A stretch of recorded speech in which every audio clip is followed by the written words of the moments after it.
the challenger, fighting out of the blue corner, wearing black trunks with red trim, hailing from Masbate City in the Philippines. He weighed in right at the junior featherweight limit of 122 pounds. With a record of 19 wins and 2 losses, he has 16 wins coming by way of knockout. Tonight, in his U.S. debut, he is making his first attempt at a world title and seeking his 18th consecutive victory. Ladies and gentlemen, please welcome the WBO World Rank Challenger, introducing Gio Santino Santissima. And his opponent across the ring on my right, fighting out of the red corner, the defending world champion, wearing silver trunks with black trim, hailing from San Juan, Citlaltepec, Mexico. He weighed in the same as his opponent, 122 pounds. His outstanding record stands at 30 wins, 1 loss, 26 big wins coming by way of knockout. Tonight, making the 5th defense of his title, ladies and gentlemen, please welcome the hard-hitting, defending WBO Junior Featherweight Champion of the World, introducing Emanuel El Vaquero Navarrette. And our third man in the ring now to give instructions, introducing Russell Mora. First round.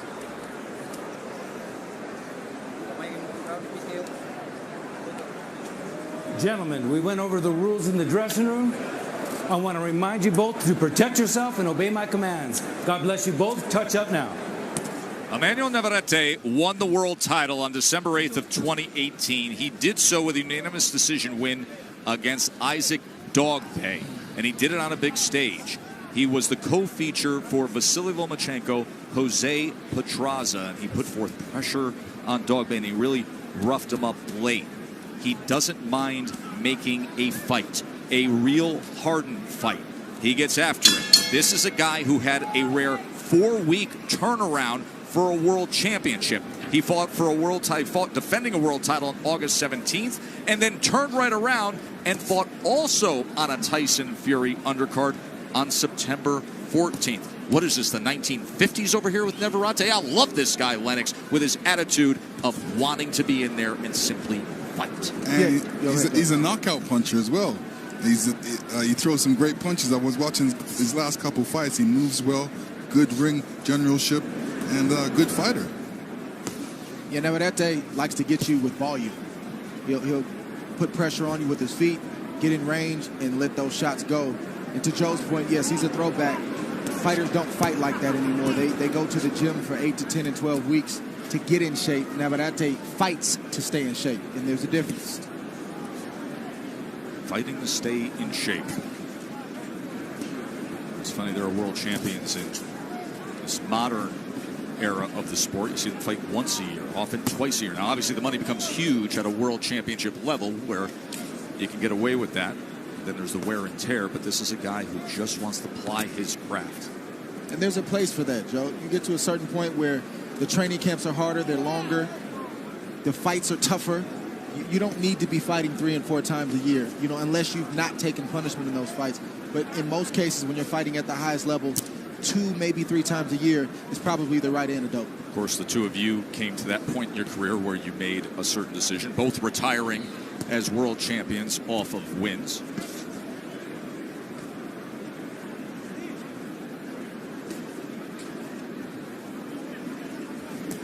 The rematch with Dogpay came in May of 2019, and he also roughed him up down the stretch of that fight to the point where he scored a TKO, did Navarrete, in the 12th round when he had the rematch against the man that he took the belt from. That was nice of him, giving him a rematch. Well, the outcome wasn't nice. No, the outcome was brutal for Dogpay. Of course, we have the ultimate rematch tonight with Wilder and Fury, the first rematch in heavyweight history between undefeated world champions. Santissima is also a guy who he rarely takes a step backwards. He doesn't mind fighting. He's a two-fisted fighter who likes to hit the body when given the opportunity. He's yet to find his range, so he hasn't thrown very many punches at this point. You know, he said he wants to knock out Navarrette. He's got to get to him first.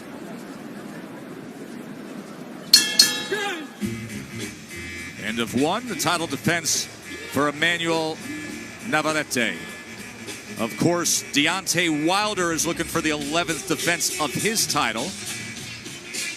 And he got a very nice visit from a guy who knows exactly what it's like to defend world champions. That is Terrence Bud Crawford, WBO welterweight champion, the former undisputed junior welterweight champion, and number 2 on the current ESPN.com pound-for-pound list, visiting with Deontay Wilder. But you can see how Wilder is constantly locking in here. He has been pacing back and forth, just keeping loose in his locker room. He's been on his feet a lot, Joe, walking back and forth. He's not... What do you think of that? I mean, it's nervous energy, clearly. Well, the other guy's not on his feet. He's hanging out on a leather couch. Yeah, I mean, both guys prepare differently. I mean, for Deontay right now, he wants to walk around. He can't wait to get in the ring. Tyson Fury, he's resting. He says, no need to get excited too fast. I'm resting right now. You got to save those legs because you might need them. Tyson Fury has never seen a camera he doesn't like, always finding it, always smiling, always playing to it. Yesterday in the weigh-in, we had a comical moment when Deontay Wilder was on the same kind of couch in his locker room before they came out. And he was with his fiancée, and they were curled up, and he was resting with the sunglasses on. And Tyson Fury decided he would mock him and do the same thing with his 400-pound brother Shane, and cuddled into him. And then both guys realized they could see each other on the split screen on camera, and it went south from there, only to continue on stage and after the scale with the barbs that were thrown. I guess that was the alternative, since they couldn't really see each other face to face or get as close as they normally would at a weigh-in. So I guess that was the alternative. Yeah, that was the decision made after Wednesday's news conference. Yeah, continual gamesmanship from both of them. That's something we're going to talk about as the evening goes on, the gamesmanship between Wilder and Fury. For now, round number 2 of this WBO 122-pound championship fight. Santidma in the darker trunks, the challenger from the Philippines. He threw 19 punches in that first round. Navarrete threw 62 and landed 18 of them.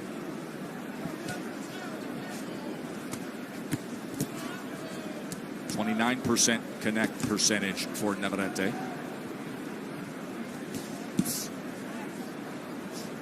I think Navarrete is fighting the right game plan right now. Very patient. He's not allowing Santidma to get settled, because when he gets settled and he gets comfortable, like I said before, he'll allow both hands to fly. He'll hit to the body, he'll hit to the head. He's very, very aggressive, so you got to touch a guy like that. You have to give him subtle movements, and Navarrete's doing that right now. He's being very patient. There's Santidma, as he was able to land that right hand, and Navarrete covered up, and he comes forward with a 3-punch combination, including that left uppercut.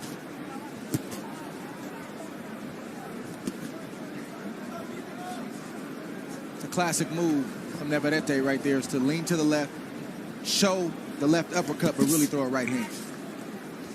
And Navarrete doesn't have to really go looking for Santidma. Santidma is coming after him. He wants to get close. He wants to be able to throw punches and wants to be able to connect with those punches as well.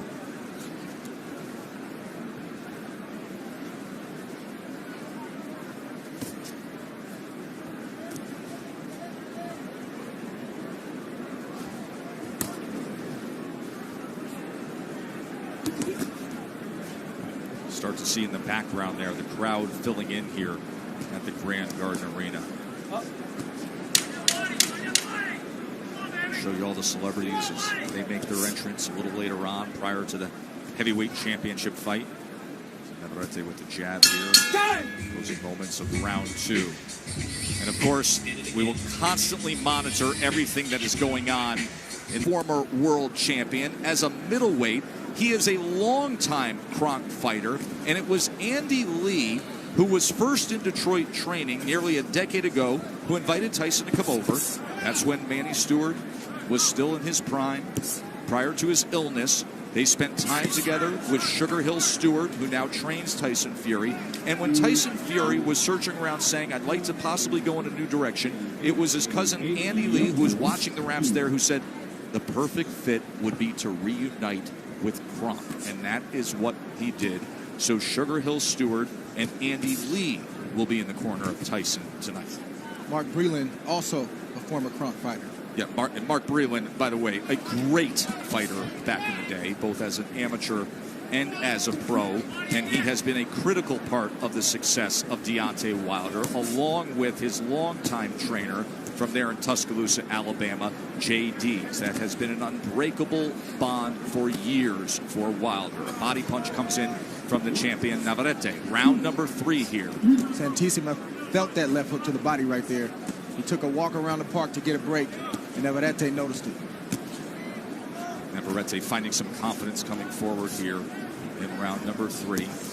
Body punches, he's been able to land 14%. That left hand hit the mark moments ago.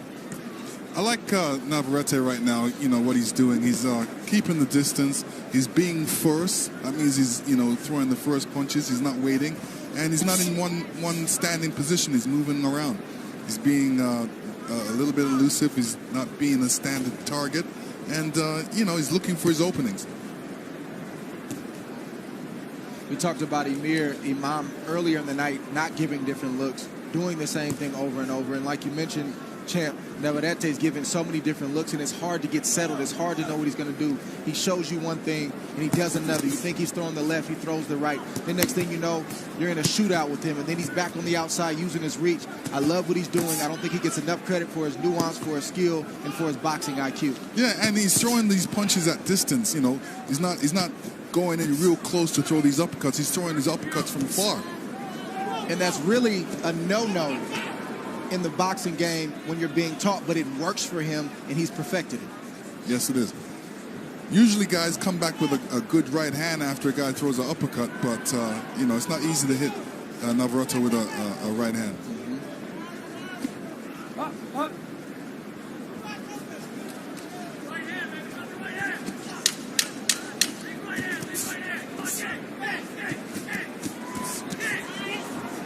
Combination here at the end of round number 3. Another left hand from Navarrete. Trying to target the right hand, and he does.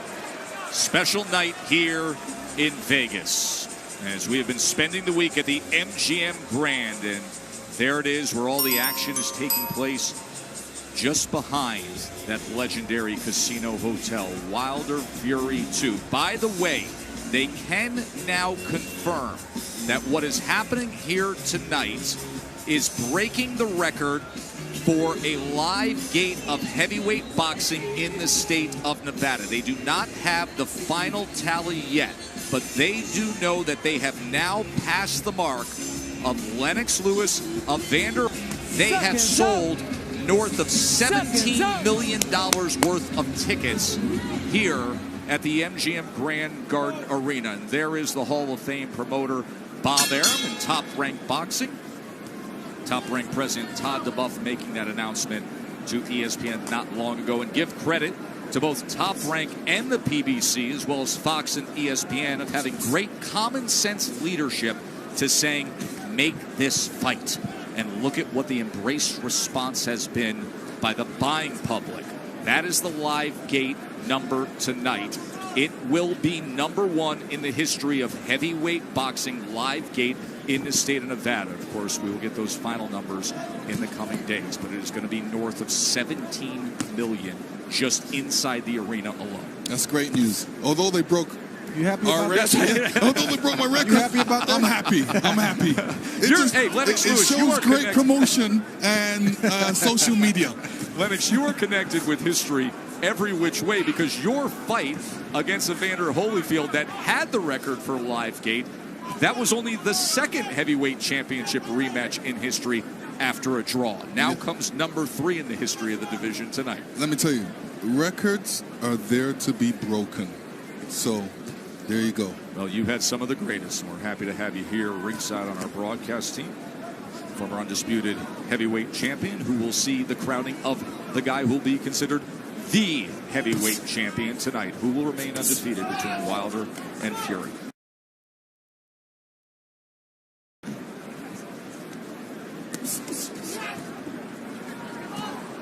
And this is the moment where the commission signs off on the most powerful weapon in sports, the right hand of Deontay Wilder. So the wrap has been approved.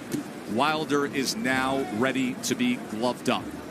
Nevada State Athletic Commission has signed off on the wrap on that right hand. Andy Lee, who was monitoring the wrapping of Wilder's right hand for Team Fury. Whoa. No objection, and look at Santissima as he comes forward here in round 4 against the world champion Navarrete, who is ready to respond. So it's like I said, now you're in a shootout all of a sudden. So you see Navarrete boxing and using his skill, and all of a sudden you're in a shootout. It's hard to get mentally settled when you're facing Navarrete. Stop. Okay?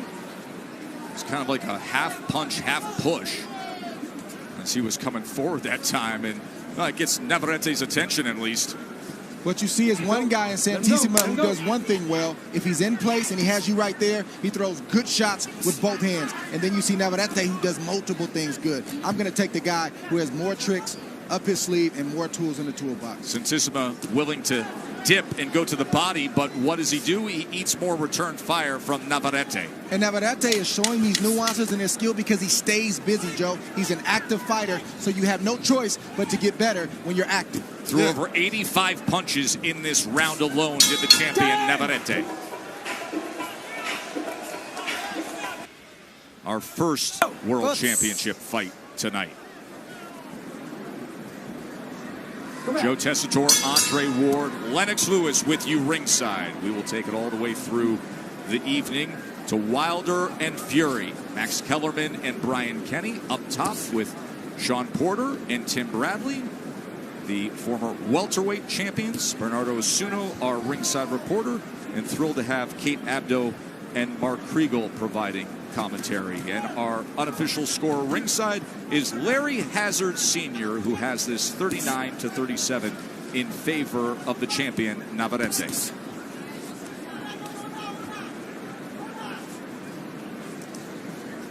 And now Mark Breland is working on the left hand of Deontay Wilder. The left hand that many say needs to be in use more. The jab could be a far more effective tool for Deontay Wilder, perhaps a more fully evolved and effective fighter. But when you have the greatest single weapon in boxing, oh boy, do you like to use it, and that is the right hand and that power. Oh yeah, and you know, Deontay's got a great right hand. Everybody's looking for that right hand, but I know there's a left hook in there. There's an uppercut in there that, you know, a lot of people don't know about, and I'm sure that he wants to bring that out in this fight. So as Wilder gets wrapped, Tyson Fury sits back and is still relaxing, flanked by his wife Paris and his family, his brothers.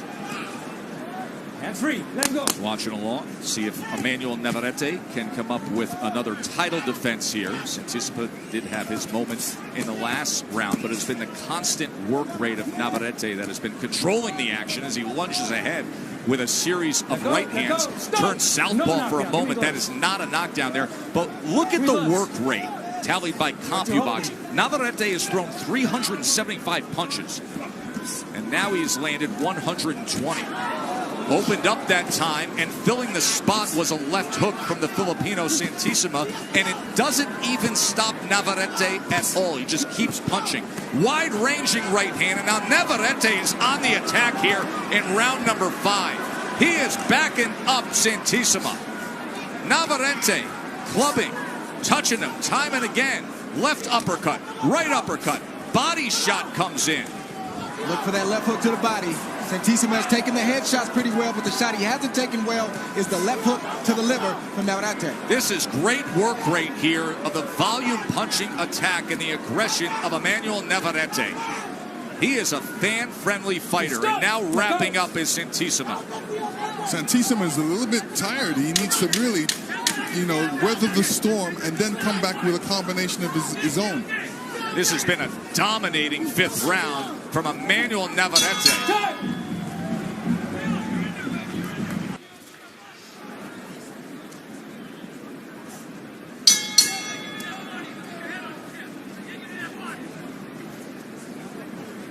So after that big round, let's see what Navarrete offers up here. Round number 6 of our world title fight.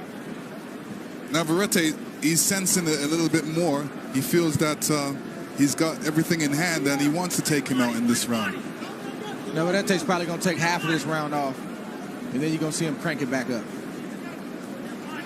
Santidma is still trying to recover from what happened the last round, so he's not taking advantage of Navarrette taking this part of the round off.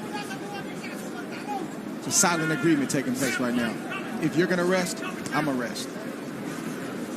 In the corner, they are quite concerned about how Gio Santidma is feeling right now. So they really have an eye on him. Make sure that Navarrete does not hurt him here. In that fifth round, Navarrete landed 47 punches. Santidma threw just 34 punches. That was utter domination in that fifth round by the champ. I think if Navarrete gets it done inside the distance, it's going to be from the left hook to the body.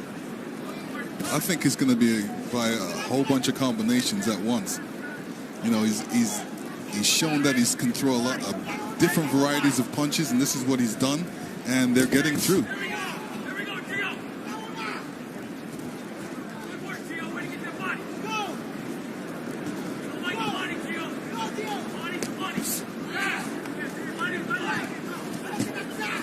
It's a right hand from Navarrete, trying to get over the top there. 450 punches to this point. Santidma just 166.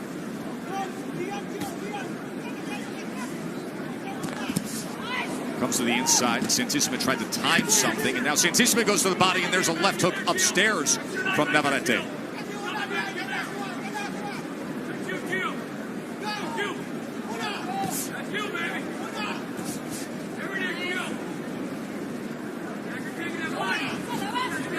Navarrete is a veteran. He fights when he wants to fight, and he rests when he wants to rest. But he's even learned how to rest and take a round off and still win that round with throwing minimal punches and taking minimal punishment. Just like he's doing in this round, doing the same thing. He was definitely winded the last round. And it is all starting with the left hand, with the jab.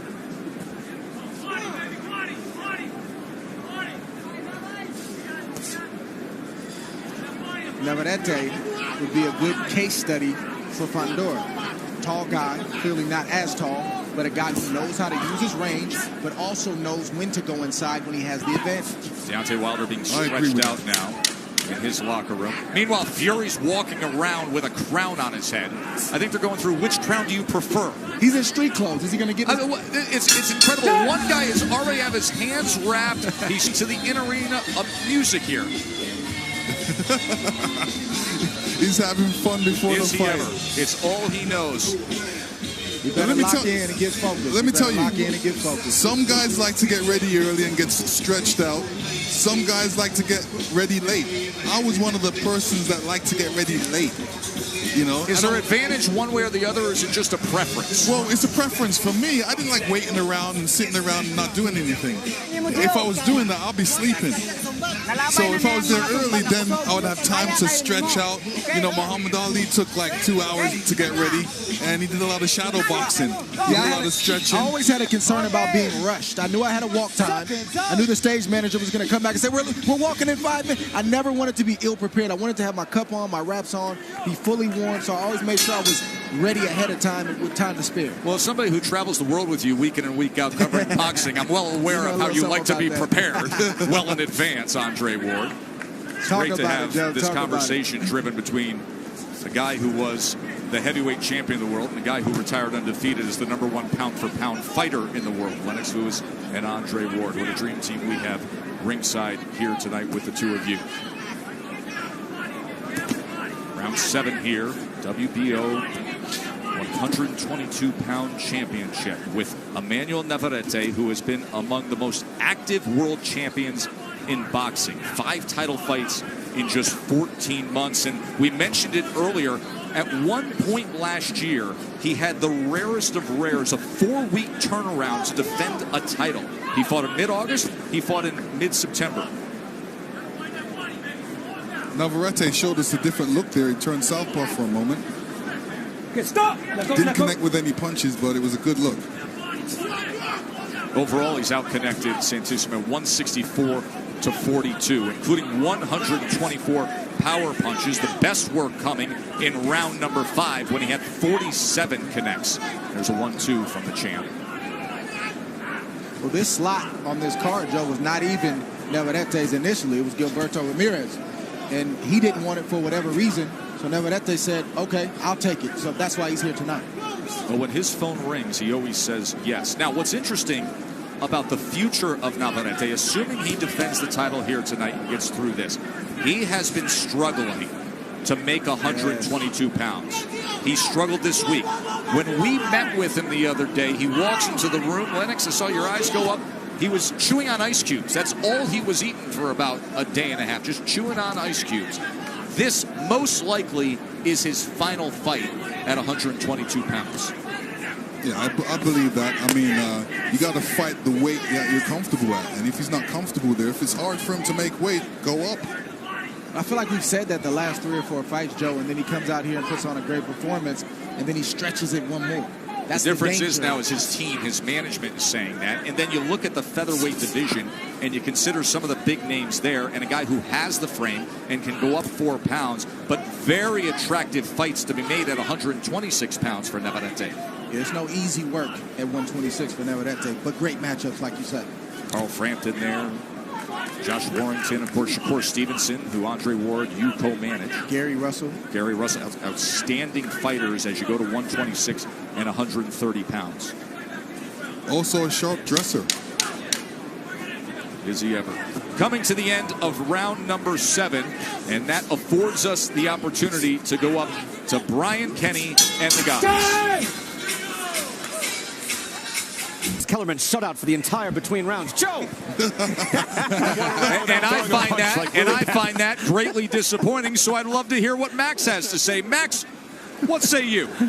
Deontay Wilder's the puncher. Rocky Marciano used to fall asleep in the locker room before fights, take a nap. Deontay's not thinking about anything but the job at hand. He's actually relaxed and focused. And Tyson Fury has that Ali personality. He's an extrovert. He's a showman. He's enjoying himself. These guys are authentic characters. This is who they are. Tyson Fury is the ultimate showman.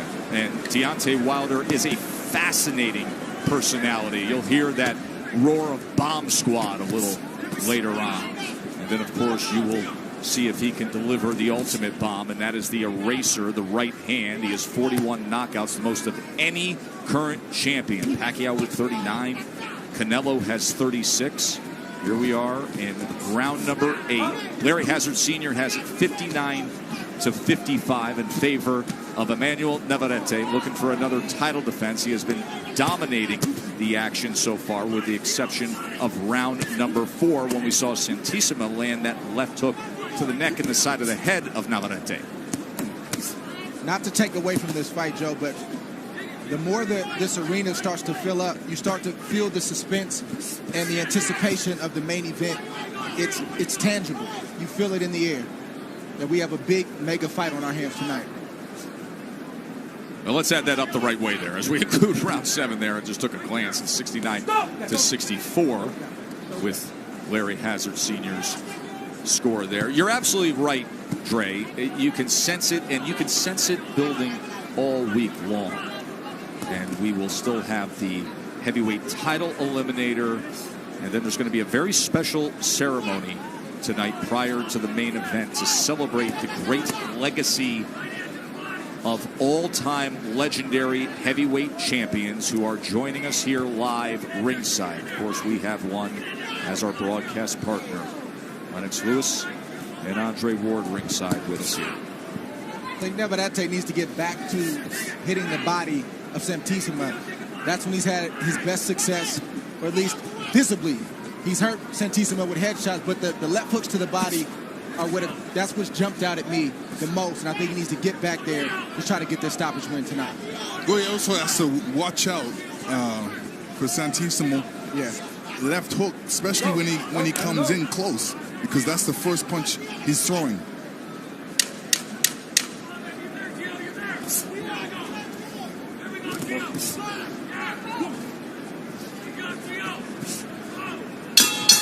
End of 8. Navarrete remains in. Get serious. Yeah. All the joking is done.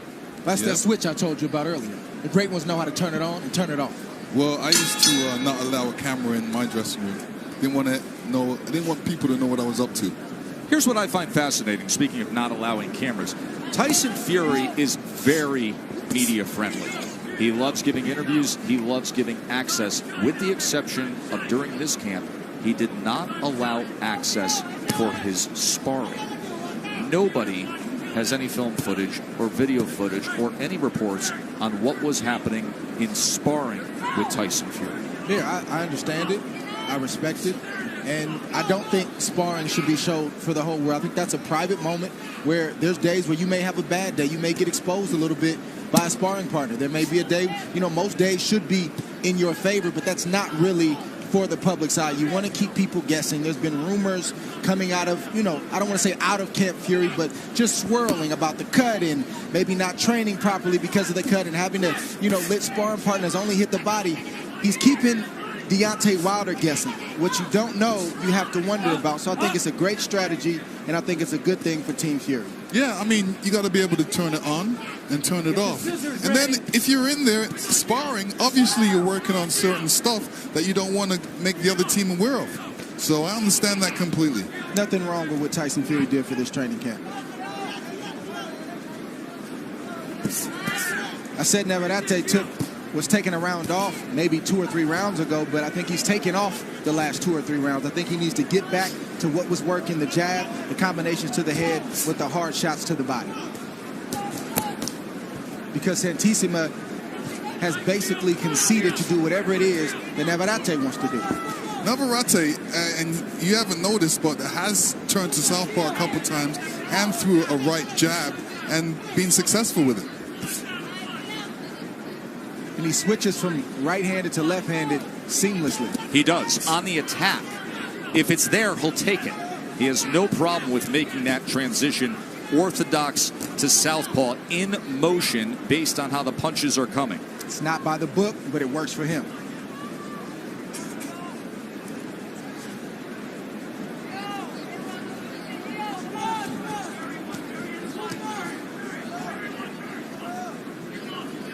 Santissima's, he's receiving these shots, he's blocking them, but he's not answering. He's not coming back with his own shots, which he should.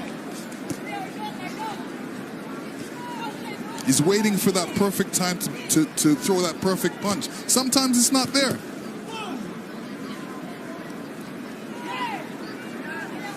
Yeah, if Santissima's going to have a shot, he's got to let his hands go. Big night here in Vegas, our first world title fight. We have the heavyweight eliminator and then the big one, Wilder Fury, which means all the celebrities will be coming out. And believe it or not, many have arrived early here to the MGM Grand Garden of Thrones. We have boxing luminaries, NBA players, NFL players, and Magic Johnson has just arrived. Great to see you, man.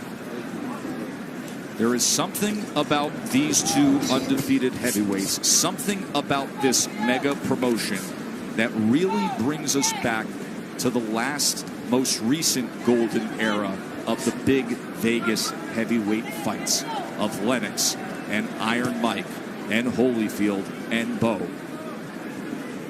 There is Wilder now, continuing to stretch out, eyes closed. He has been so focused since the moment he made his walk-in, worked his way through the crowd, got to the locker room, was wrapped up early, and he has continued on for the better part of the last 15 to 20 minutes with his stretching routine.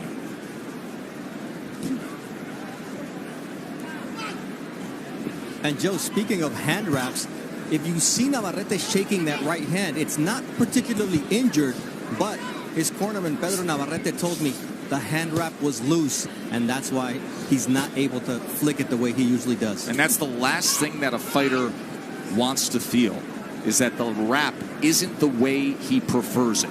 Yeah, I've never heard of a wrap being too loose. I've certainly heard of a wrap being too tight. Yes. This is the first for me. Yeah, I mean, if the wrap's too tight, then as the fight goes on, it loosens up. And if a wrap's too loose, I guess as the fight goes on, it loosens up. What does that do in terms of just your overall feel, your overall comfort as a fighter, when you say to yourself, this isn't the way it's supposed to be. Something's off with the way this wrap is. And now you see him going southpaw. So the right hand is now his lead jab hand. As he turns southpaw, goes back to orthodox, of course, and gets a combination. But he has been switching stances a bit here. Yeah, and now a combination on the inside. You can see the tape is actually loose on Santissimo. Some good work here in round number 10 by Navarrete. He needs to finish to the body. Headshots are good, but he needs to finish downstairs with that left hook to the body, just like that. Look at this attack by Navarrete. And every so often, Santissimo is trying to place a punch between punches, but it has been a tidal wave of offense here in round number 10 all of a sudden from Navarrete. And I say that because Santissimo can take a good headshot. Sometimes guys can take it to the head all night long, but sometimes they can't take it to the body. The only shot that Santissimo reacts from is the left hook to the liver. You're right, and it's affected him. It's affected him in the way that he's, he wants to hold right now because he he's covers tired. up every time. Yeah. That was a desperate right hand from Santissimo right there. That was a big 10th round from Navarrete. Through 90-plus punches.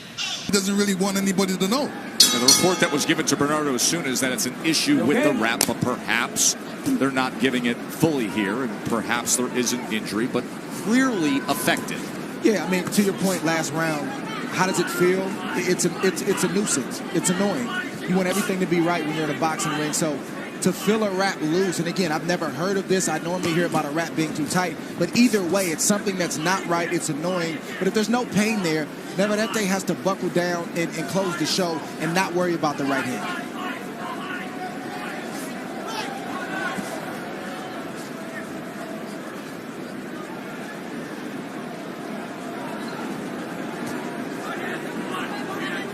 Unless that wrap is so loose where it's not protecting his hand anymore, he needs to lock in, like I said, and find a way around it. Good body shot right there from Santissimo. There have been times where Santissimo has found just enough of a crevice between punches, and now he tries to come over the top with the right hand, just missed there. That was blocked away from Navarrete. Santissimo willing here in round number 11. And look at Navarrete now with his elbow up on the top rope before he comes out at the Filipino challenger. That left hook a few seconds ago hurt Santissimo. Yeah, he's still squinting from it. And Navarrete sees Santissimo affected. You can tell. Yeah. And there's a headshot. Santissimo, he is compromised here in round number 11. Navarrete on the charge, trying to place a short uppercut on the inside. Combination punching upstairs. Uppercut, body shot came in with a left hand. Runs to him to close the gap. Can he close the show here in style? Round number 11, trying to defend his title one more time. Santissimo so game. He actually ducked through the blue and white rope for a moment there. Strafing attack to the head. Coming down and wrapping up as Santissimo, but he can't hold back from the Mexican world champion. And the referee is very close to the... And now tying up so awkwardly that he throws Navarrete into that top rope. Clearly damaged is Santissimo. Can Navarrete finish things off here in round number 11? Russell Morris giving it a look. There it is. TKO victory. Emanuel Navarrete. Yeah, the ref was really close to it. He was looking to see what was going on. And I knew he was going to step in and stop the fight right there.